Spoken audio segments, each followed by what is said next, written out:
नमस्कार दोस्तों, मैं राजेंद्र बोले।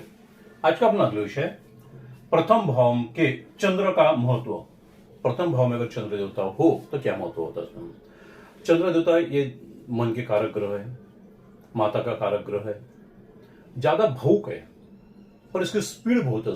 यानी इसका जो चंद्र कहते हैं ना, ये चंद्र यानी हमारे दिल और दिमाग में बैठने वाला है, चेहरा है, दिल दिमाग वाला है।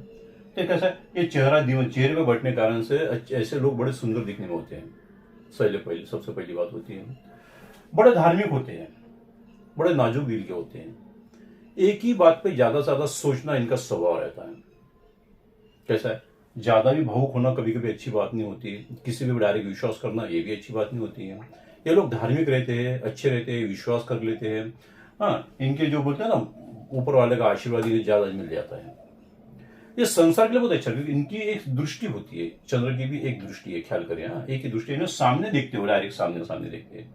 इसे सप्तम स्थान कहते हैं, सप्तम स्थान में। अब सप्तम स्थान यानी हाँ, इनकी दृष्टि गिरती है, ये संसार है, हमारा व्यापार है, हमारा संसार है, हमारी आवक जावक है, हमारे रिलेशंस है, सब सारी बातें यहाँ होती है। और जहां इनकी दृष्टि बड़ी सात्विक होती है। सात्विक दृष्टि वालों के जो कहा दृष्टि अगर गिरती हो तो वहां पे वो कहते हैं ना, वहां पे वो बातों को बढ़ा देते हैं। अगर अच्छे स्थान पे गिरी हो उनकी दृष्टि तो अच्छा ही काम करा देते हो। अगर बुरे स्थान पे अगर दृष्टि गिरी हो तो फिर बुरा बढ़ा देते हो उनका। यानी कहने का मतलब, अगर समझो तुम्हारे रोग स्थान पर उनकी दृष्टि गिरी हो, जो सात्विक ग्रह होते हैं, ये सात्विक ग्रह तो ख्याल करिए, तो उनका अगर रोग स्थान में दृष्टि हो तो रोग बढ़ा देंगे। कंटिन्यूस कुछ ना कुछ होते ही रहेगा। भले दिमाग अच्छा देंगे, सोच विचार अच्छे देंगे, लेकिन जहां दृष्टि गिरी उसका वैसा कर देंगे। तो ये है सप्तम स्थान, ये संसार है। संसार कैसे, ये चंद्र दिमाग में हमारे बैठा हो, इनके आचार विचार हम सभी चंद्र के सबसे रहते हैं। बड़े सात्विक, धार्मिक, लोगों की हेल्प करना, अच्छे से अच्छे सात्विक बातें घर में लाना, पूजा पाठ करते रहना, लोगों को मान सम्मान देना, ये सारी बातें इनके स्वभाव में बन जाती है, इंसान के स्वभाव में। ये ख्याल करें, हमारा जो है ना, ऊपर वाले ने बनाया, हमें कैसा बनाया, उसकी स्टडी हमें खुद को नहीं होती। हमें जो दिखता है दुनिया में उसकी स्टडी बहुत हो जाती है, लेकिन खुद के बारे में कुछ नहीं पता होता। तो खुद के बारे में पता करना सीखो। या हमारे घर में किसी की कुंडली इस प्रकार से हो, उनके बारे में सीखो। बड़े बड़े संकट आते होंगे कुंडली के हिसाब से, कुंडली बता देती है कहाँ हमारे लिए अच्छा है, कहाँ हमारे लिए बुरा है, और कौन सा समय बुरा होने की संभावना बनी है।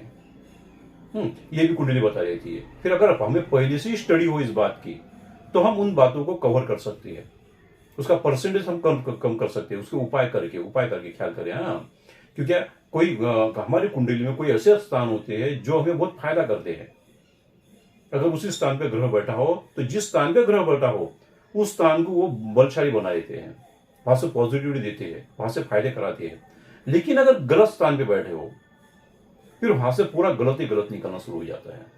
करके कहाँ बैठा है ग्रह, उसका स्वभाव क्या है, उसके काम क्या है, उसका डिपार्टमेंट क्या है, वो कब हम एक्टिवेट होने वाला, पूरी तरह से एक्टिवेट कब होने वाला, उसे ही पूरे तरह से एक्टिवेट जो कहते हैं ना, उसे ही दशा, अंतरदशा, महादशा कहते हैं। महादशा का मतलब होता है बहुत बड़ा समय उनका।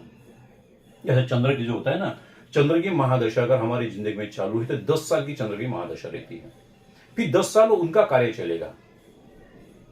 अंतरदशा हो तो फिर 6 महीने बोलो, 1 महीना बोलो, जो अलग अलग महादशा के हिसाब से उनका कार्य थोड़ा सा 2 साल 2.5 साल कम ज्यादा चलता रहता है। लेकिन इनकी जो महादशा शब्द, महा का मतलब होता है बड़ी दशा।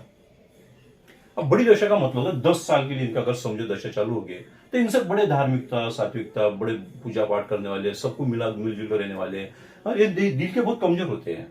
किसी की बात एकदम थोड़ा भी अगर आड़ा टेढ़ा बात कर दिया, मजाक भी कर दिया आपने, तो ये बड़े नाराज हो जाते हैं, ये बड़े डरपोक रहते हैं, डरते हैं। लेकिन इनसे धार्मिकता, सात्विकता बड़ी अच्छी बन जाती है। और इनकी दृष्टि सात्विक होती है, सात्विक दृष्टि संसार भी गिरती है। तो ये लोग संसार को संभालने वाले, संसार को अच्छा करने वाले, संसार के प्रति प्यार रखने वाले, बोलते ना, बच्चों का बहुत ख्याल करने वाले। अगर व्यापार लाइन करते होंगे तो बड़े धार्मिकता से, सात्विक से व्यापार लाइन में करते हैं, कमाई करते हैं, जहाँ पे भी काम करना हो तो बड़े शांति से, अच्छे से, प्रामाणिक, बोलते ना, बहुत ही अच्छे से दिल लगा के काम करना इनका स्वभाव हो जाता है। यानी इस बातों को भी संभालते, इसको भी संभालते। ये शिव भक्त बहुत अच्छे होते हैं। ऐसे लोगों ने शिव की आराधना करना चाहिए, ओम नमः शिवाय जप करना चाहिए, अभिषेक वगैरह करना चाहिए, तो इन्हें ज्यादा फायदा हो जाता है। शिव जी के प्रिय होते हैं, कहने का मतलब शिव जी के प्रिय होते हैं। अब राशि जो होती है इसके ऊपर यहाँ भी तो अंक लिखा होता है ना। हाँ, हर एक का अंक अलग अलग है, ख्याल करना। जो अंक लिखा था उसके भी उसमें गुण आ जाते हैं, ख्याल करना।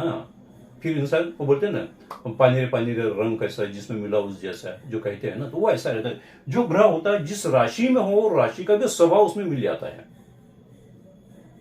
तो ऐसा भी इसमें थोड़ा वैसे भी स्टडी की जाती है। लेकिन ख्याल करें, ये जो मैं वीडियो आपको दे रहा हूं, ये बहुत लोगों का कहना है कि हमें सिखाओ, हमें बताओ। तो कहने वाले इसका उससे क्या होगा कि हमें बड़े बड़े संकट है, इस पर से हमें पता चल जाएगा वो कहाँ संकट है हमारे, कहाँ अच्छा है, इस वीडियो में आपको पता चल जाएगा। और आप सीख भी सकोगे। हमारी खुद की सेटिंग सीखो, हमारे बाल बच्चों की सेटिंग सीखो, हमारे घर के लोगों की सेटिंग क्या है, कौन से फायदे हैं, कौन से नुकसान है, कब फायदे कब नुकसान है, वो करते रहो। तो ऐसे दोस्तों ख्याल करें, ओम नमः शिवाय जप करना, शक्कर वगैरह जो रहते हैं ना, शक्कर वगैरह, खड़ी शक्कर बोलो या दूध वगैरह बोलो, हरदम तुलसी में डालना चाहिए, शक्कर, खड़ी शक्कर वगैरह हरदम चींटियों को खिलाना चाहिए। शिव जी का जप वगैरह करते रहना, पीपल के पेड़ को वगैरह प्रदर्शन वगैरह ये करना चाहिए, प्रदर्शन देना चाहिए, वहाँ पे जल वगैरह चढ़ाना चाहिए। ऐसे लोगों को फिर बहुत बड़ा फायदा होता है। ठीक है दोस्तों, इसके अलावा और भी कोई वीडियो चाहिए तो मुझे फोन कर सकते हो। धन्यवाद।